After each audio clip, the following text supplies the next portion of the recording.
নতুন মার্কিন প্রশাসন বাংলাদেশের জন্য গুরুত্বপূর্ণ একটি সুযোগ তৈরি করতে পারে এমন মত প্রকাশ করেছেন সাবেক সিনিয়র মার্কিন ফরেন সার্ভিস অফিসার লেখক জন ড্যানিলোভিস।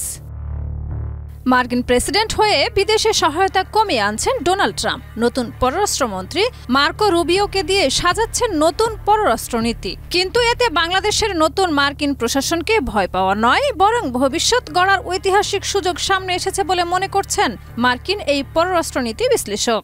সানবিট সব দিবে সামাল। সানবিট ম্যাজিক প্রেস ডিশওয়াশিং এর মাথা ঘোরানো সলিউশন। তিনি বলেন, অনেকেই ভবিষ্যৎবাণী করেছিল যে ট্রাম্প ক্ষমতায় আসার পর বাংলাদেশের সবকিছু বদলে যাবে, ফিরে আসবে ক্ষমতাচ্যুত শেখ হাসিনা আর বেকায়দায় পড়বেন অন্তর্বর্তীকালীন সরকার। কিন্তু বাস্তবে এমন কিছুই হতে দেখা যায়নি, বরং ট্রাম্প শপথ গ্রহণের পর প্রশাসনের বৈদেশিক নীতির অগ্রাধিকারের কিছু রূপরেখা সামনে এসেছে। প্রত্যাশিতভাবে আমেরিকার সীমান্ত সংকট এবং অভিবাসনের বৃহত্তর সমস্যা মোকাবেলায় অবিলম্বে পদক্ষেপ, বাণিজ্য সমস্যা এবং জ্বালানি নিরাপত্তা মোকাবেলা, সেই সঙ্গে বৈশ্বিক জলবায়ু পরিবর্তন ট্রাম্পের কাছে কম গুরুত্ব পেয়েছে এবং বিশ্ব স্বাস্থ্য সংস্থা থেকে মার্কিন যুক্তরাষ্ট্রকে তিনি প্রত্যাহার করে নিয়েছেন।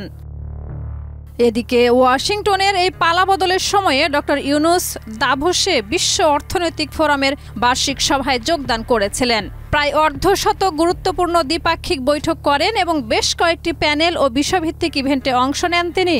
সুইজারল্যান্ডের দাভোসে ডক্টর ইউনুসের উপস্থিতি তার বৈশ্বিক সেলিব্রিটি ইমেজ এবং সেই সাথে বাংলাদেশের সংস্কার এজেন্ডাকে সমর্থন জানায় আন্তর্জাতিক জোট।